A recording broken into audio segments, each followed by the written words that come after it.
Okay, I think we'll kick off. We're kicking off, absolutely. Welcome to every one of you to this first event that we're running for the 16 days of activism against gender-based violence. Today's program is a very exciting one. We're getting to hear from some leading women in our region in terms of what the real world response to gender inequality both looks like, sounds like, and the actions that we can take.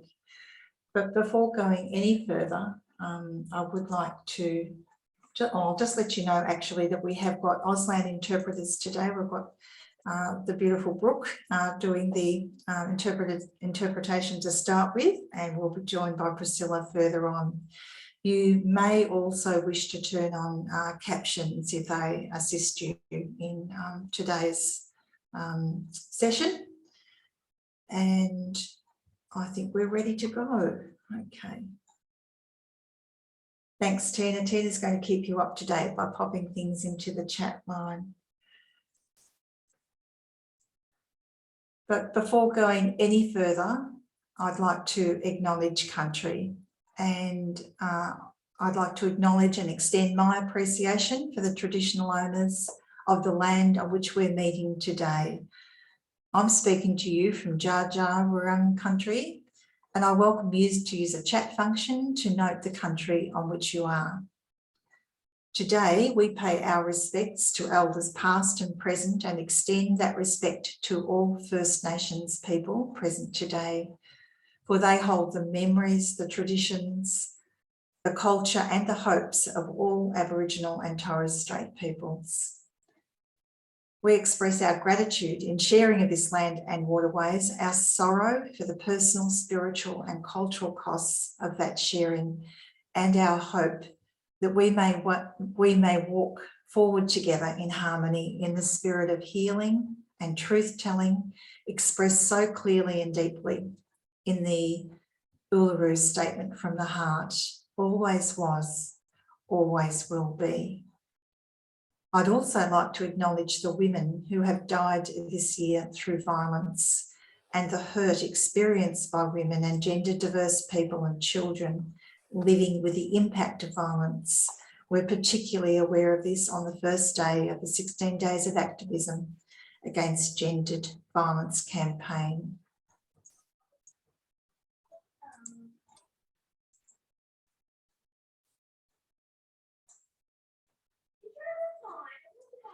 We've got three truly wonderful guests today, and the format of the day is that you'll be breaking out into rooms, and you might like to think about some of the questions that you'd like to ask the panellists as they present to you today.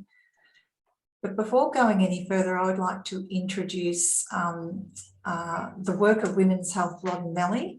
We work as a health promoting organisation across the Loddon Mallee region, across 10 local government areas, from Ouyen to Mildura, from Rushworth to Murrayville.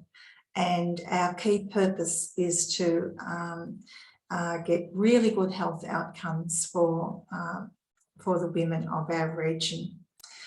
We've got some key areas that we work on, and they being gender equality, which of course is a driver to prevent violence against women. We also work towards good and positive sexual and reproductive health in the work that we do. The prevention of violence against women and the gender equality work is strongly supported by our CARE framework, which is the regional framework for the collective action for respect and equality. And I know that many of you here today are part of organisations that are partners into this strategic approach, where we align our efforts and create safe spaces to explore, be curious and share our actions to prevent violence. I'd now like to take the opportunity to introduce these three wonderful women who are going to be speaking today. So firstly, we have Councillor Helen Healy. Councillor Healy is a a councillor on the Mildura Rural City Council. She grew up in Ouyen, and I love this. She's got 73 first cousins, and her family have been in the Mallee for over 100 years. There's a big story in that, Helen. Helen is an arts and cultural engagement consultant and has produced over 300 events across Australia, including major events in the Mildura region and major cultural program for the Centenary of Canberra. We can't wait for the opening up to really take place, as we know how important these events are in our regional areas. Helen's twice been a finalist for the Australian Event Manager of the Year and is a former Victorian Government Small Business Regional Hero. Councillor Healey recently completed a Masters in Cultural Leadership at the Australian Institute of Company Directors course, and belongs to many local groups, including the very active Gender Equity Action Sunraysia group, who just do beautiful work within community. In her current term, she's focusing on gender equality benefits for men, women and children, future-proofing with sustainable practices and renewable energies, events and tourism-driven economies and civic pride, most especially in respect for council and beautifying our region. That's a great remit you've got, Helen, for this next term in local government. Congratulations on that. I'd also like to introduce you to Emma Brentnall.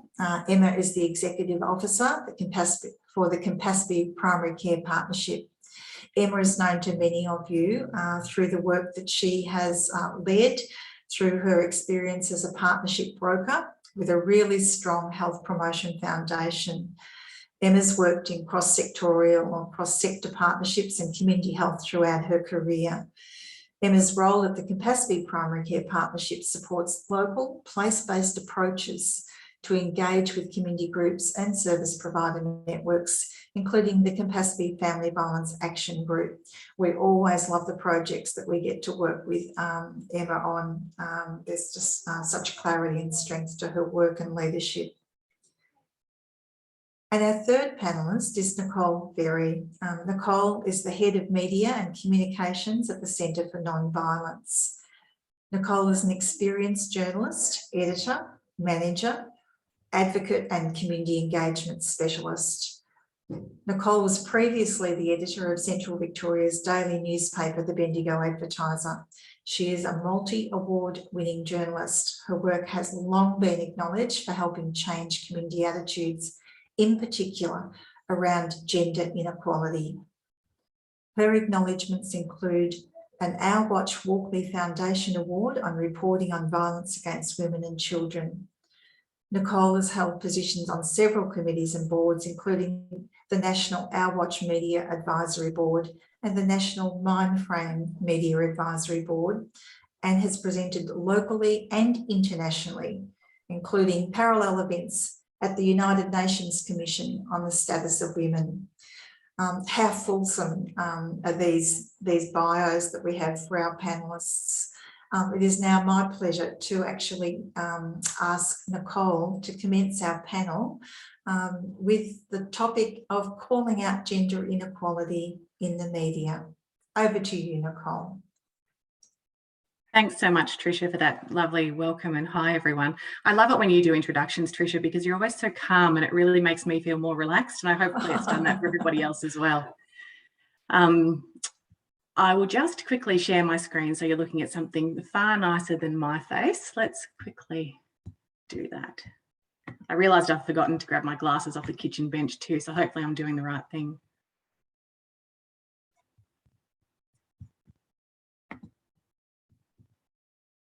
Can you all see that now? We can, Nicole. It's not in presenter mode just yet, so you can go to that. Okay, let's PowerPoint. Slideshow from beginning. Is that working? That's perfect, with a fabulous photo of Uluru to start with. Excellent. And so firstly, I too would like to acknowledge that I'm coming from Dja Dja Wurrung country and acknowledge our ancestors past, present and emerging. I'd also like to take this opportunity just to think about bystander action in the context of what we've seen in the media in the last couple of years and the focus on white women versus our First Nations people. And I think we could all reflect on the media coverage given to violence against women, and the fact that Aboriginal women are overrepresented in domestic violence and family violence statistics. But if we look at media coverage, you certainly wouldn't get a good understanding of that. So it's just a good opportunity to think about that beyond today, I think. So moving ahead, my role today is to talk about bystander action and media, which is kind of tricky because there's so much to it. But if we think about what Our Watch says about a bystander, and most of us are probably already aware of this, it's a person who is present and witnesses something but's not directly involved, is someone who is told about an incident or who witnesses sexist or sexually harassing behaviours in an organisational setting, and that could be in a range of settings. There's a few listed there. Bystanders can be passive, do nothing, or they can be active, which is to do something. And so if you think about that, I've got a lot of visuals. You'll see that because I'm a visual learner, and I always like to make sure that everybody who has different learning styles can follow along. Journalists are bystanders to life. So what we see in the media, and I should also say that I'm not speaking on behalf of a media organisation or as a media representative at the moment.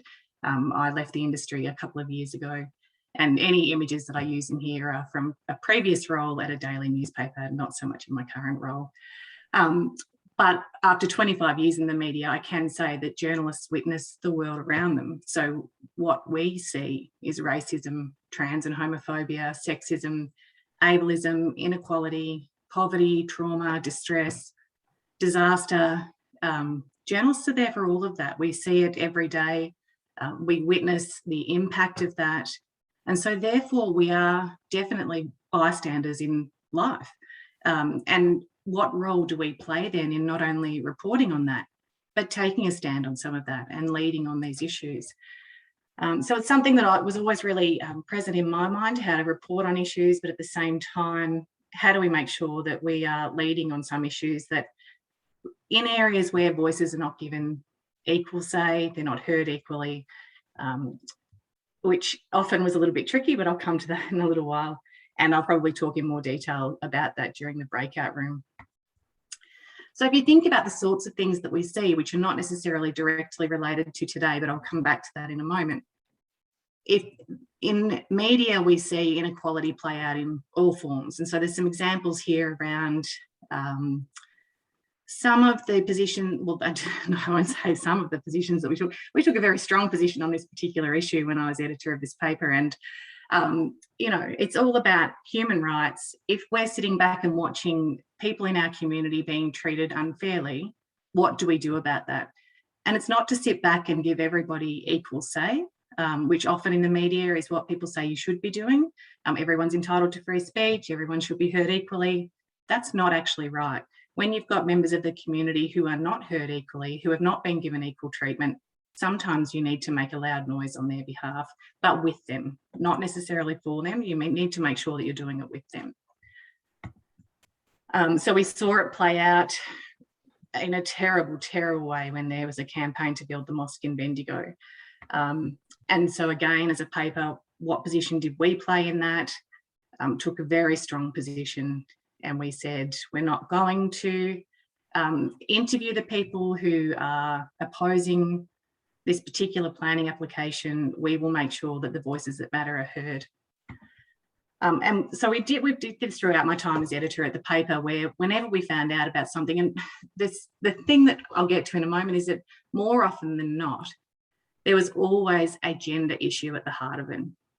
And so if you look at the QEO football ground, and the women's netball courts didn't have toilets, they didn't have running water. The women in between quarters, and anyone who's familiar with netball will know that they had to, you don't have much time, but they would have to run from the netball courts all the way around to the toilets on the other side of the football oval. They had no water. So we fought with them to try and get the facilities that they needed. And again, when we heard about one woman's experience who came to us talking about her lack of access to abortion in Bendigo, we decided that we would run a bit of a campaign around that.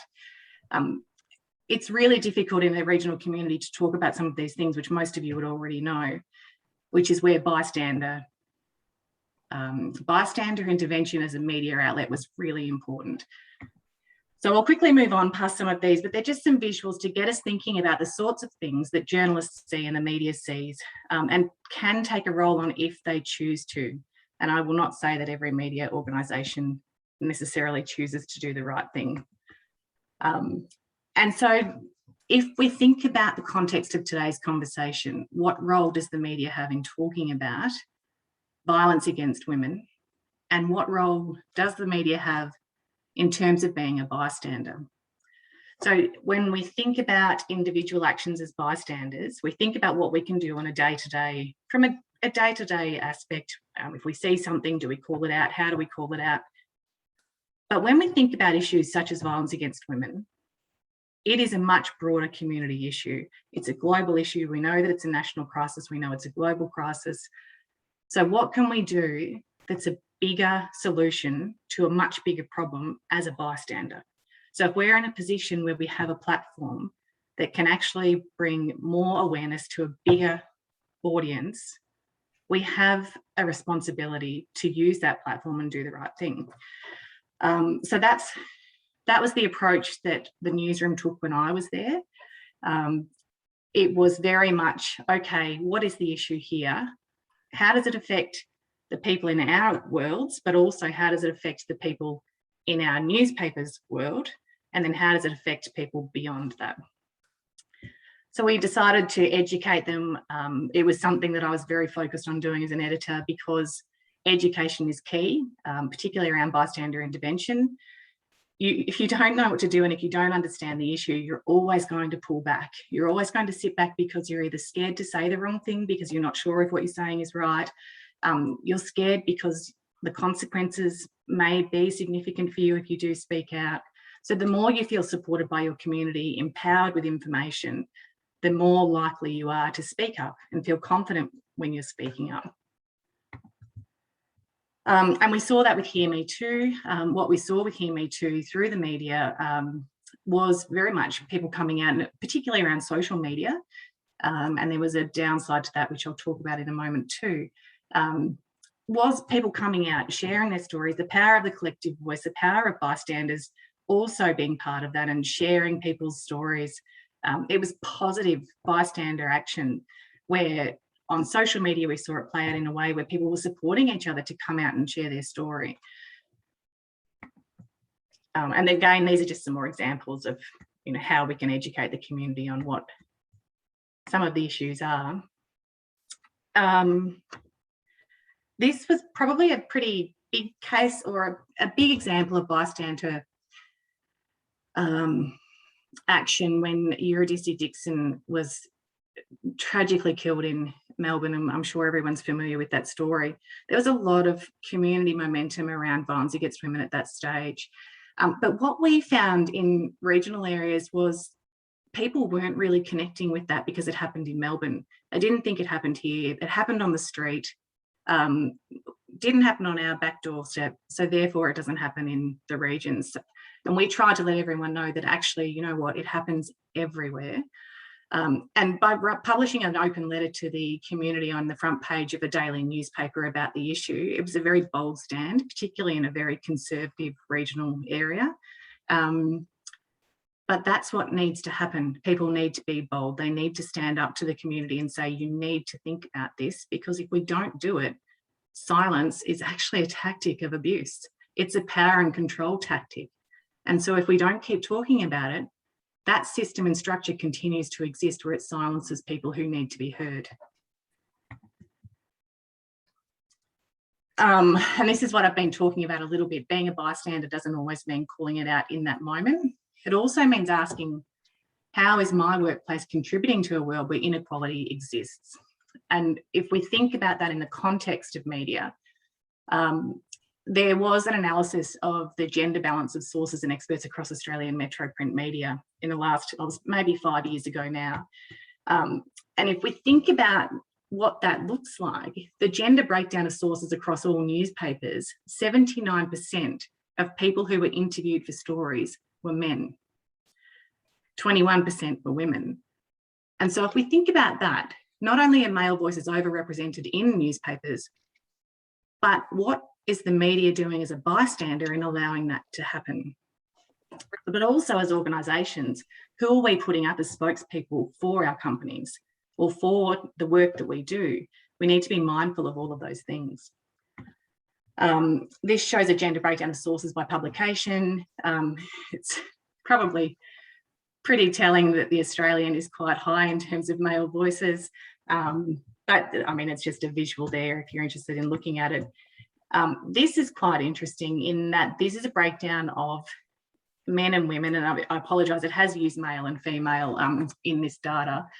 But if we look at where women are more likely to be quoted, it's around health, it's around social issues, and it's around education. It's not around some of those topics considered more male-dominated industries. So how do we increase the number of women who are heard in those sectors? So, for example, business is very low.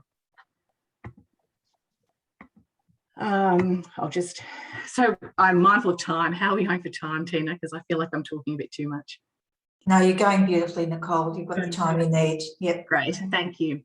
So while women in media are actively promoting equality and giving a voice to others, they often do this at a cost. So it's more likely that a woman in media will talk about all of these issues, will be the one driving these campaigns, will be the one making a commitment to some sort of change. But what that means is that women in media are targets. So their public profile means they're often attacked by those who want women to be silent.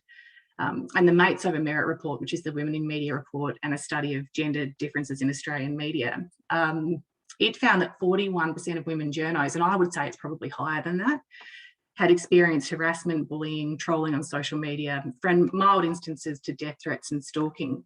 And many have been silenced or indeed changed career because of this. And I can talk a bit more about that a bit later on in the breakout room.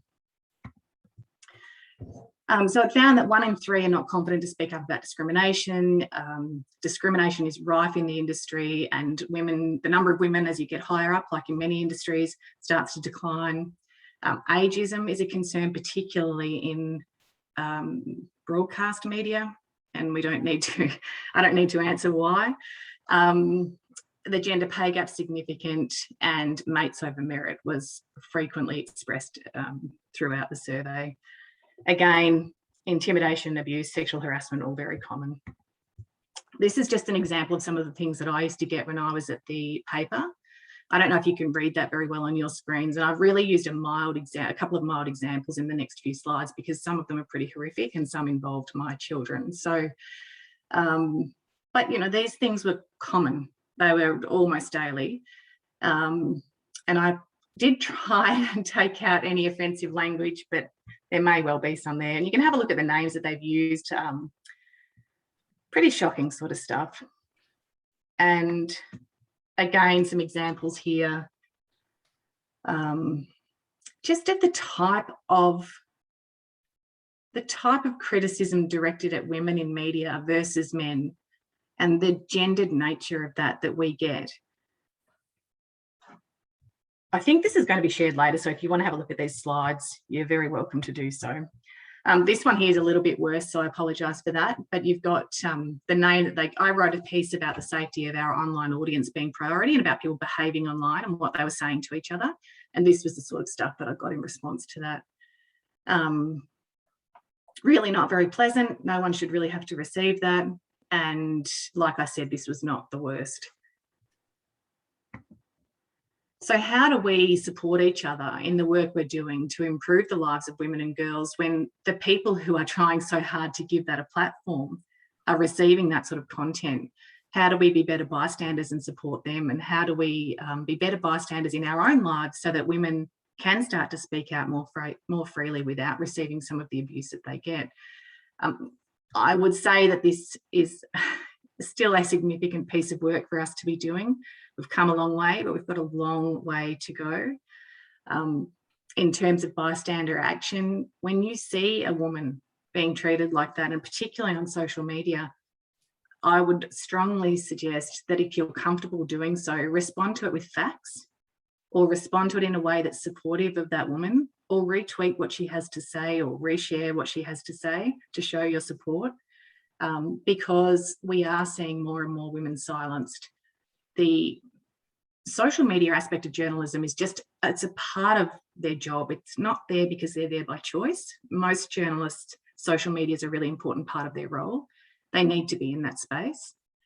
So how do we best support them so they can keep doing the work that they're doing on behalf of the community to raise issues that really matter? Like I said before, silence is a tactic of abuse, and every time a woman is silenced, it's because of a system that wants her to be quiet.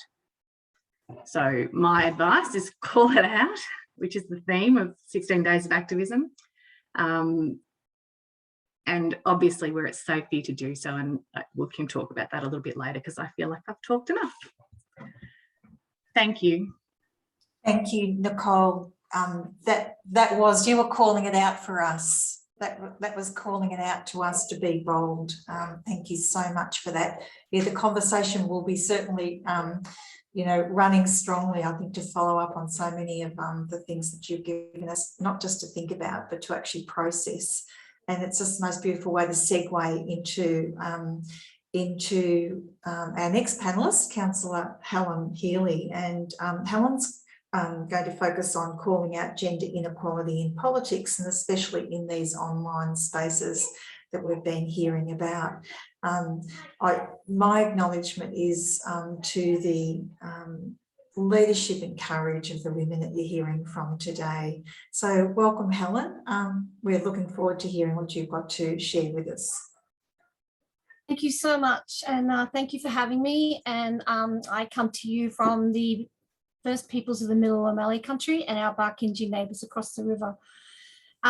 Thanks for your talk, Nicole. That was really, yeah, really enlightening, and I look forward to chatting with you about some of those things.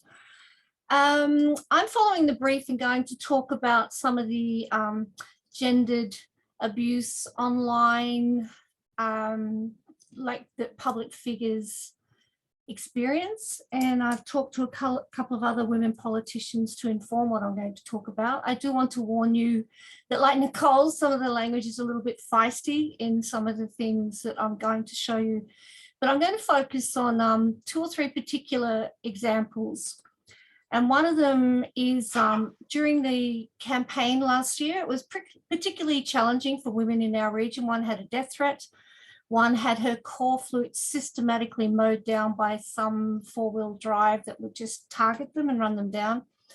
And one day I was going for a walk, and I came across this. And let me know when you can see it. That all good?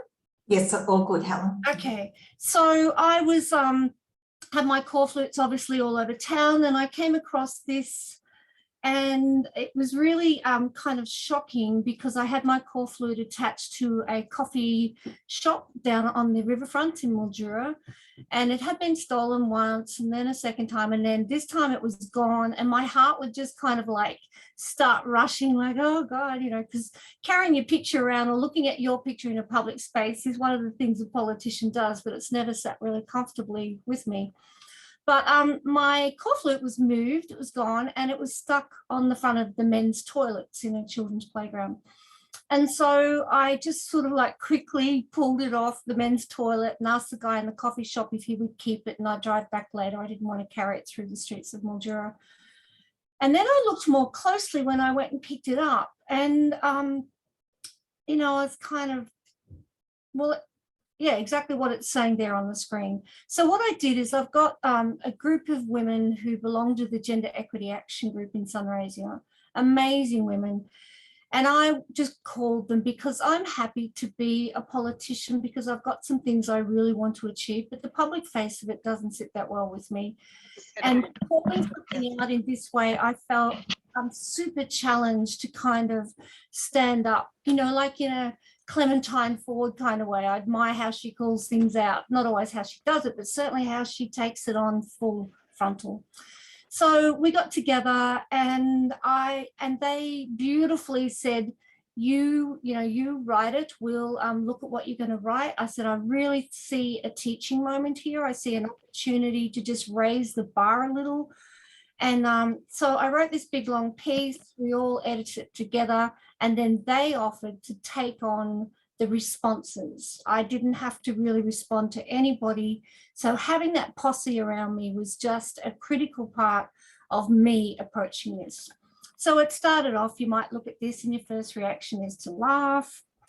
And the other thing that motivated me was all during my campaign, I was putting these really, wrong screen, really, my Instagram was full of all these wonderful, quotes that I would put up. And so I thought, wow, I've got to, practice what I preach here, because I can't really be silent on this, because somebody has drawn a dick and cum on my face, in my mouth. It's not, and people came back and said, oh, people draw dicks all the time. It's like, no, this is different. So, and that whole, the standard you walk by, all these quotes that I've been putting on. So I started writing this piece and talking about, yes, I thought it was kind of funny, but then I stopped. And then what is this about? And really the help I got from people far more experienced in this sector than me. I'm kind of a scattergun, a politician, but there are people who work in this sector.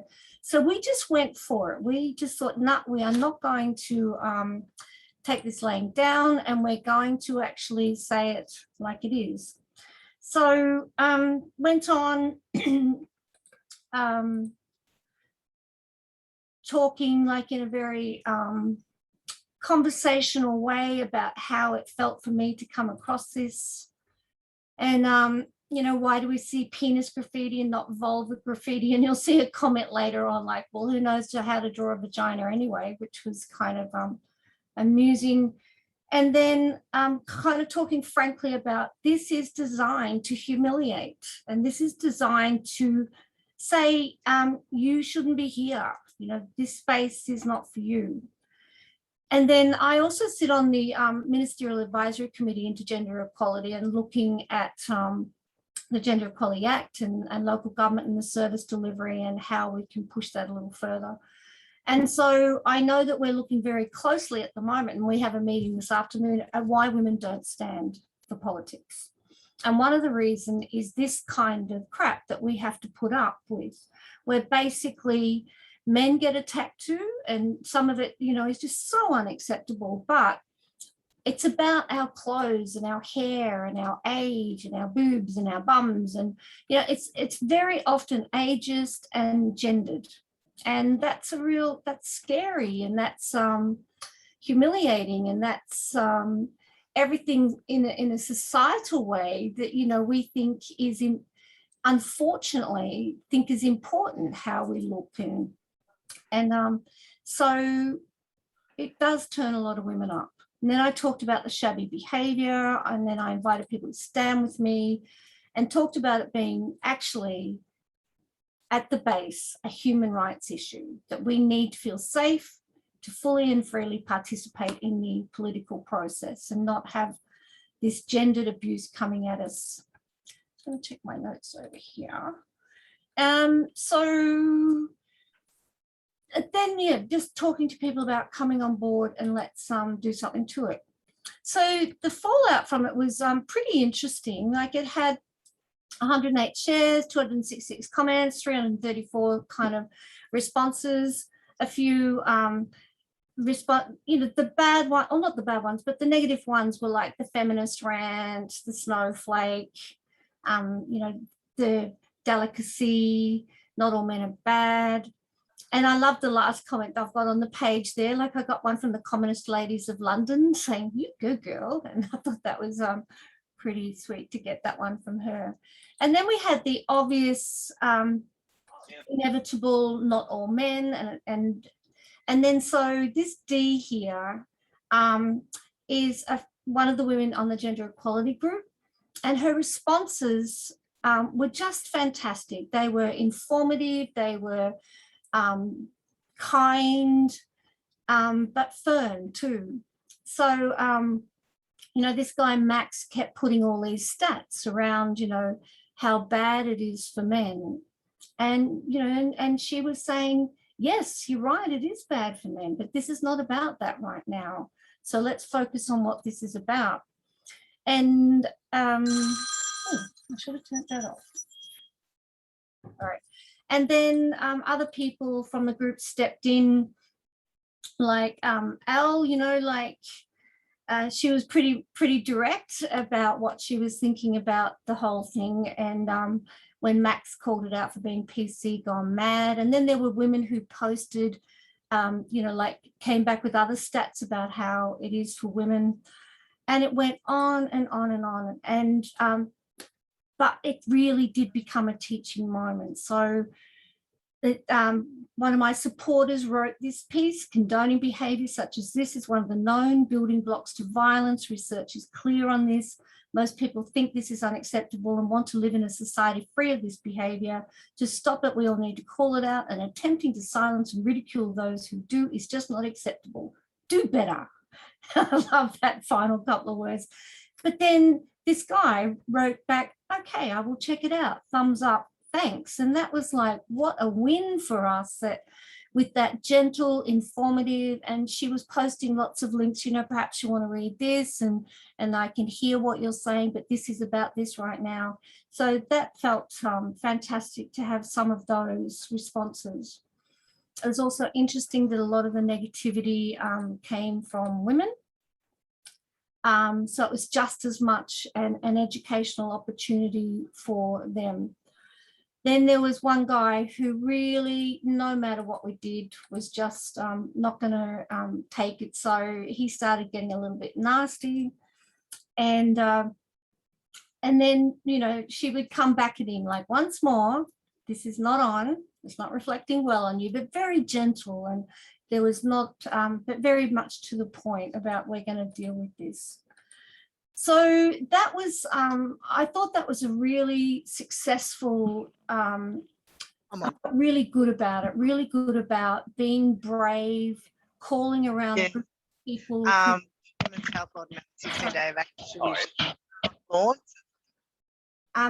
Sorry, I just heard someone talking.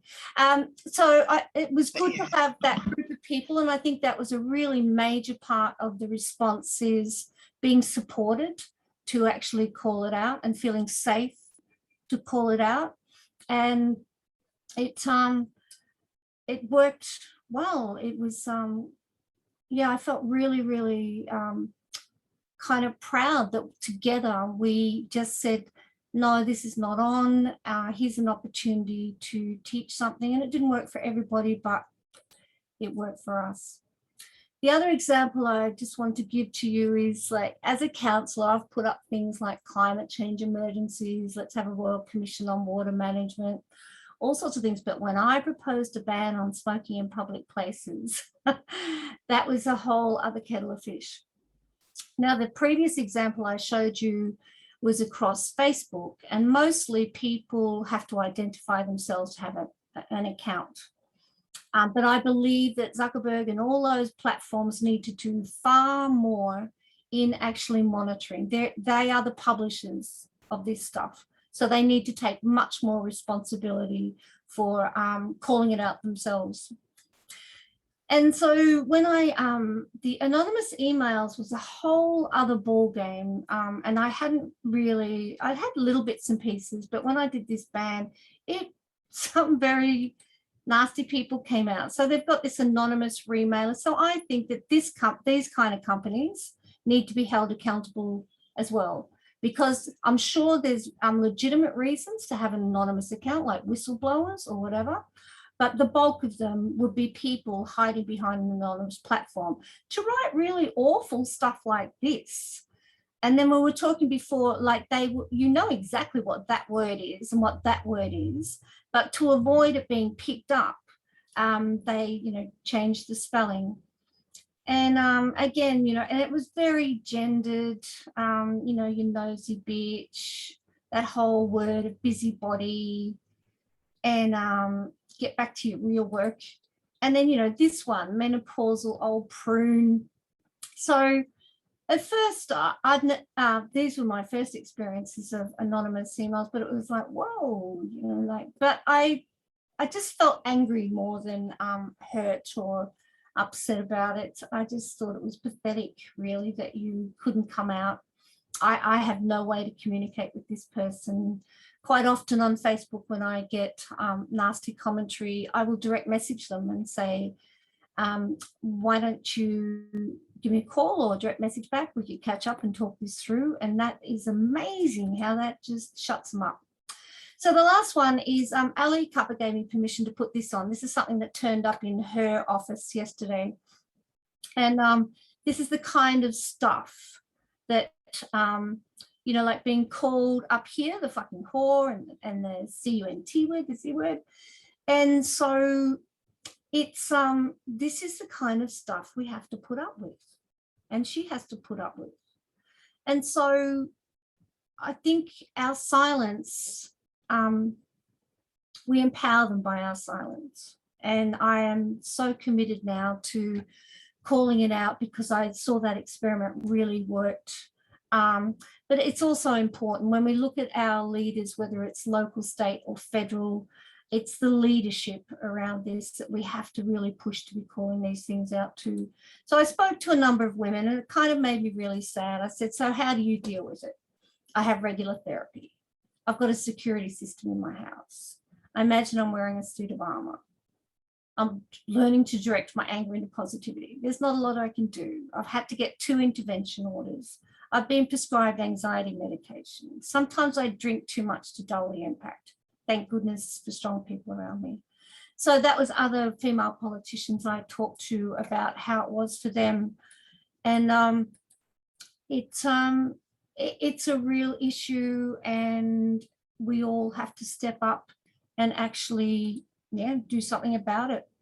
And, you know, politics is a contest of ideas, and the new medias, particularly social medias, you know, they have brought on a whole new way of this contest of ideas. But the essence of democracy is a contest, is debate, is civility. And so it doesn't give people the right to dehumanize us or use abusive power on this. And what was that last thing? So I just think that we have to demonstrate and expect and demand civility and respect with interactions, particularly with women. And, you know, I've been told to toughen up, sweetheart. Well, I'm not going, I mean, I am toughening up. I'm not going to take it. And I will not accept it as part and parcel of being a politician. Helen, thank you so much. That is such a powerful story that you have told and shared with us today, with also some absolutely fabulous strategies as well that you've demonstrated. And you know, we see the power of your leadership as you stand up and support all of us to understand the issue and understand some of the strategies. So thank you so much for that. Emma's now going to join us to give us some insight as to how we can share stories in such a way that we're reaching into all parts of our community. So welcome, Emma, with your presentation, which is looking at digital storylines. Thanks, Tricia, and thank you, Nicole and Helen. They've been amazing to listen to your experiences. I will just share my screen now, and for some reason it's jumped off my thing, so give me 2 seconds. Are you able to see? It hasn't quite come up yet, Emma. It says it started screen sharing. Telling me it's paused for some reason, which I'm not sure why, but let me try. You just have another little try there. Now what we can see now is your page. Right, we're getting much closer. We can see, and it's gone to full screen. Well done, you. Perfect. Apologies for that. No, storyteller calm under pressure. Excellent. Thank you, Emma. Wonderful, thank you, and thanks Tricia and the Women's Health at Loddon Mallee team for inviting us to be part of today's panel. We've been doing some work here in Campaspe through a co-design research initiative that we commenced back in 2018. So digital storytelling is where we're up to, and we're launching today with this year's 16 Days of Activism campaign. So I'm going to talk a little bit about the background to our co-design research, our research findings, and show you the 2 clips we've produced and our plans for dissemination. So before I do that, I'd like to also acknowledge the traditional owners of countries that we're meeting on variously across Loddon Mallee today. For Campaspe, that includes the Order people, Chungarung and Jajarung. So back in 2018, the Campaspe PCP prioritised with our partner organisations gender equity and the prevention of family violence and against women and children.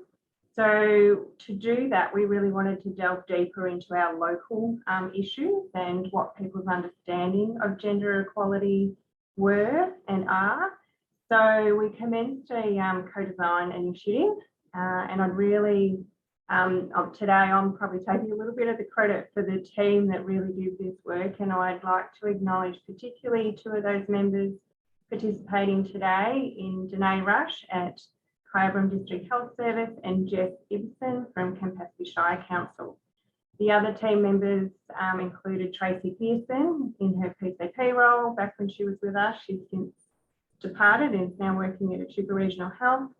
Danielle Patterson and Jacinta Masters at Echuca Regional Health, and Katie McKee back when she was with Women's Health Loddon Mallee. So over that time from 2018, we've had a bit of changeover with our team.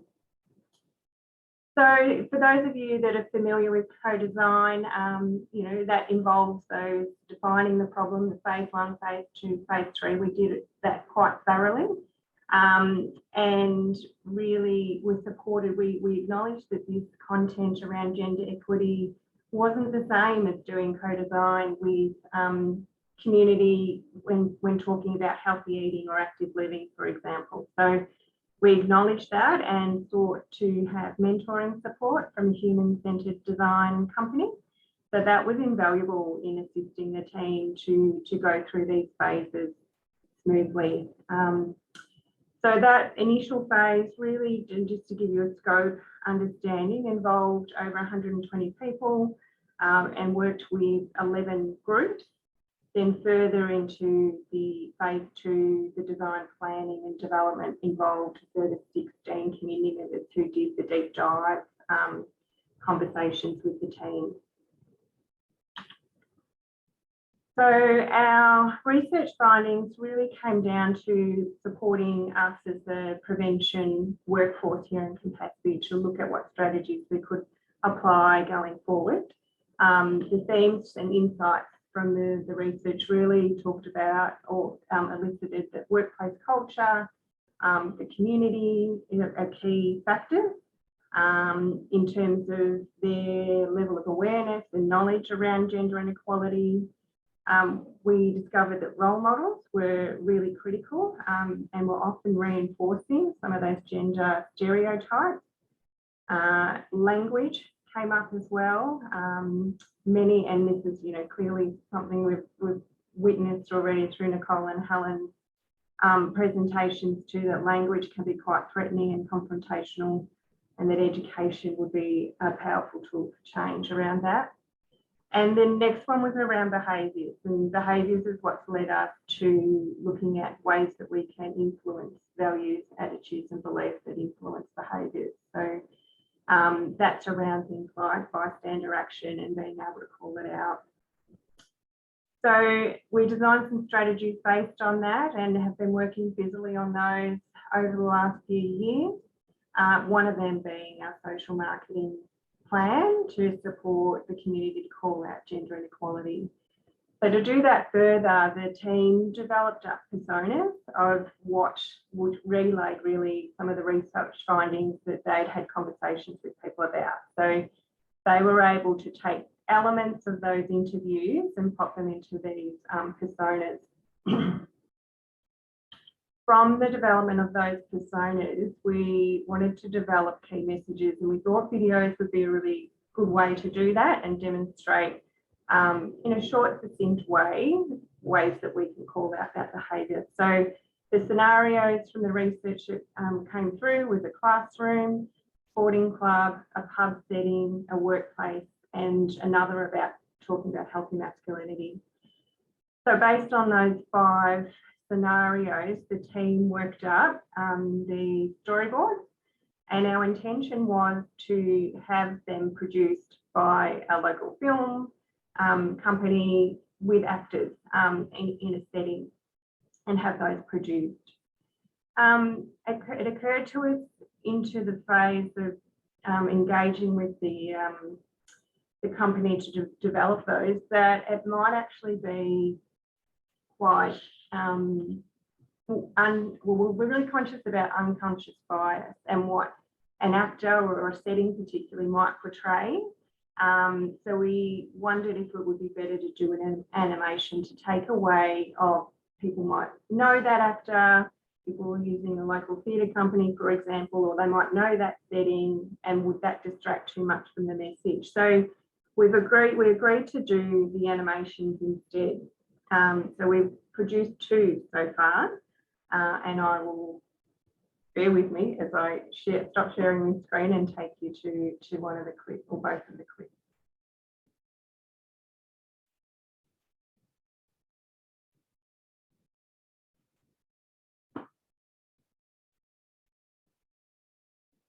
Now let me know, can you see this screen? We can now, thank you. Hey, hon, can I get some money for another drink, please? You already had 2 drinks. I don't work for you to spend all my damn money. Why does she put up with you? She's not working. She only looks after the kids. Can't expect too much. It'll come out of your allowance. An allowance? What for? Maybe I'll just get something. What would you say? Say something. Come on, mate. It's not the 1950s. He's not a team effort. It's not easy staying at home with the kids. Thank goodness someone's inside. Stand up for equality. For sexual assault, domestic and family violence counselling services, call 1-800-RESPECT. Or if you need more information on where to seek help in your area, or want to see what the Campaspe community is doing to prevent family violence, visit campaspefamilyviolence.org.au.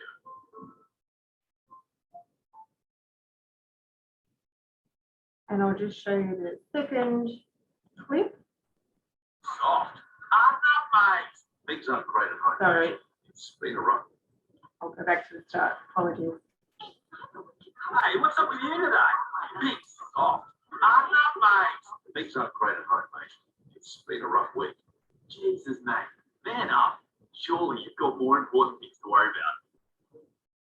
The man box is a set of beliefs within and across society that places pressure on men to be a certain way, to be tough, not show emotion, to be the breadwinner, to always be in control, use violence to solve problems. Let's look outside the man box. Hey, what's up with you today? Things aren't good at home. It's been a rough week. The black dog today. Yeah, black dog battles are tough. I struggle with it too, mate. Is there anything we can do to help? My GP helped me through some of the heavy stuff. Unfortunately, there's still pressure on men to live up to traditional masculine stereotypes and to suppress parts of themselves that don't fit the cliche. These outdated ideas of manhood lead to high rates of depression and suicide, and also contribute to violence against women. It's time we freed men from outdated masculine stereotypes and supported them in equality, respect, non-violence, vulnerability, and emotional expression to break free from unhealthy masculine stereotypes. For more information and support, call Men's Line on 1300 78 99 78.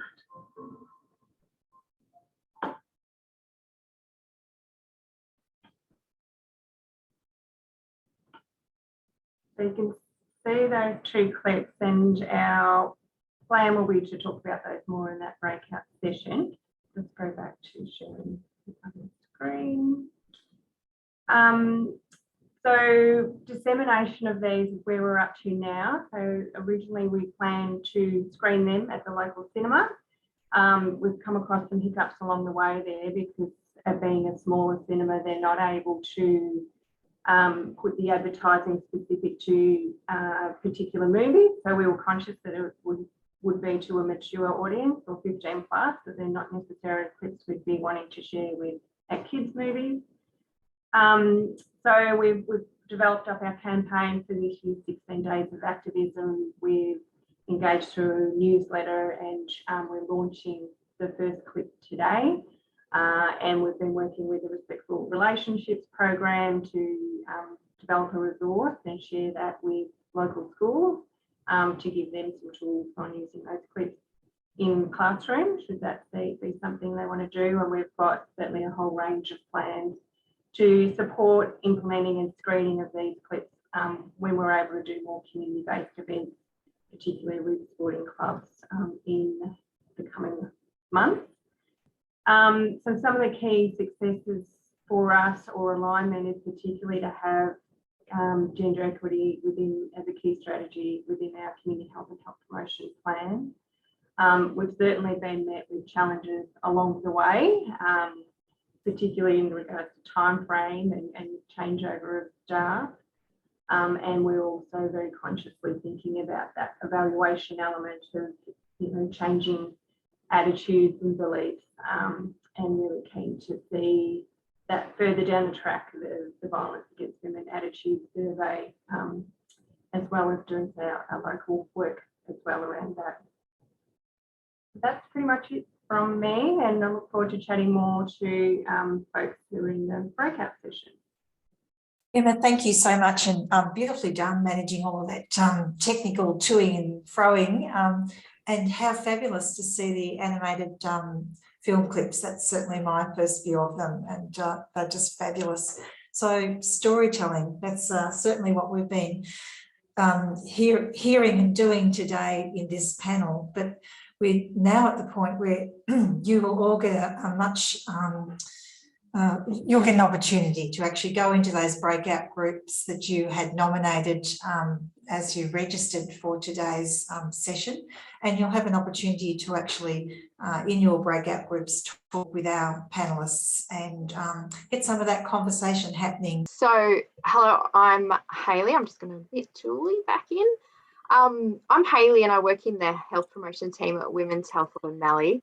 And my focus is on primary prevention of violence against women. And I had the pleasure of being in Nicole Ferrie's room with 7 or 8 of us, I think, in the end, and we had a great discussion. And I guess the main points that came through beautifully was the importance of using strong women to, I guess, reduce that sense of loneliness and isolation, particularly if you feel like you're the only voice kind of speaking up.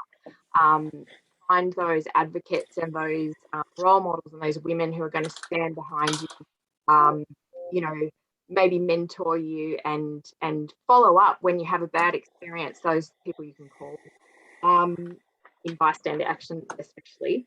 And also, if you've got tricky relationships that are ongoing, like relatives, close friends, and people who are behaving in ways, one effective way that we spoke about is to use facts, but try and relate your experience of the impact of that sexism to really humanize, the experience for the other person who's, just not getting it for whatever reason. And over time, that can really help. Nicole shared a great story that is evidence of that.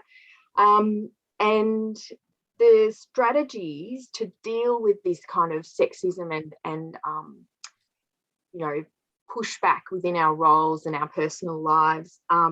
Nicole's, I love this quote, turn your anger into activism. So whatever activism looks like for you, it might be writing a letter to the editor, it might be, participating in an event like this, just turning that anger into some kind of external action so that you're not internalizing that frustration and anger. And also focusing on women's voices so that we don't become too preoccupied with we've been concerned about how men are feeling in terms of hearing those experiences and that kind of thing. Just keep promoting women's voices. So yeah, that was my key takeaways. Please put in the chat if you know, our group members feel like I've left anything out. And that's Perfect. Yeah, thanks, Heiley. That's terrific. Emma, I wonder whether we can hear from some key points from your discussion.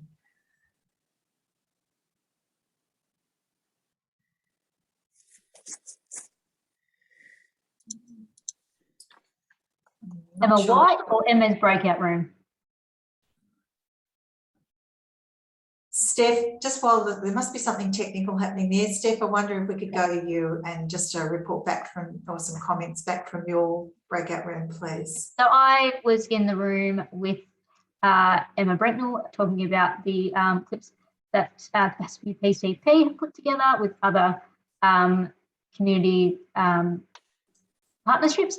But I think probably the 3 good points from that room is I think purpose, and that relate to bystander action in particular, is language and using purposeful language, but being aware of the language that you use when engaging in bystander action. I think that can be really powerful. I think ensuring and thinking about safety, in particular, Emma talked about the safety of the community in viewing these clips, but also the community, you know, when in partaking in bystander action, the safety of yourself and others around you. And then a good thing got brought up about sort of bystander action in the workplace and relating that to the GE Act.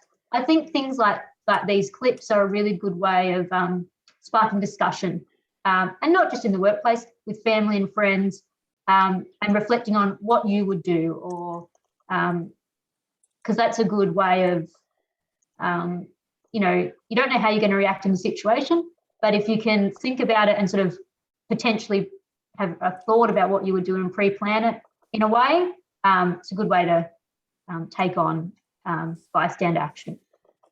But I think those are probably my 3 takeaways. Yeah. Anybody else, please place in the chat.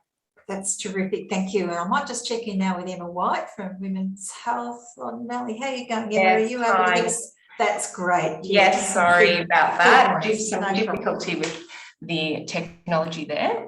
Yep. So yeah, in our chat, Councillor Healy was very generous with her reflections on sort of how people have taken bystander action in terms of you know, some of the personal strategies that she uses to respond to sexism and abuse. She really did reiterate the importance of having a strong support network, and particularly, I guess, being in the field that she is in, having someone you can speak to privately and uncensored, and knowing that, you know, that's a safe space to share. Another great thing that came up was, you know, the power of actually confronting people face to face, and being a small town, you know, the value in being able to approach people and, you know, just kind of brush it off there and confront them and say hi. And in the online space, being able to inbox them and, you know, confront them that way. And the response was that they usually don't come back to you, which is really great to know. Thanks, Emma. Yeah, each room had rich conversations happening, and thanks so much for the feedback. Just as we finish up now, and as I do the thank yous, we're also going to post a poll. So this is you've heard in some of the presentations the importance of actually being able to seek feedback and understand where you're up to. So there is a question there we'd love you to poll on, just as I'm doing the wind up. So I have a huge thanks to extend. Firstly, I will extend that to our panellists. You have come to today's virtual forum with your experience, with your activism, with your incredibly informative and helpful stories of what it is to continue to lead and to continue to contribute to the momentum that we need for the change in our communities at that community level in order to have safer communities, for women to not be in fear of their lives, for women to be able to aspire throughout their lives, and understanding the importance that, you know, this is for all people, that gender equality makes an enormous difference. So thank you very much there to Councillor Healy, thank you Helen, to Nicole and to Emma for your presentations and your conversations. I'd also like to extend a thanks to Brooke and Priscilla, who, as you can see, have been working very hard alongside our spotlighted speakers today to ensure that everyone can participate in the discussion and the sessions that we're running. And a big thank you to the production team that have launched our 16 days of activism activities here, to Healey, to Tina, to Emma and to Steph. And I'm always really frightened I've left someone out, and to anyone else who contributed. But what a great way for us to kick off 16 days. Continue with your activism. Remember, calling it out is what we can all do. So thank you for your attendance and your response to the polling. Thanks, Trish. That was great. Thank you. Thanks, team. Thanks. Bye.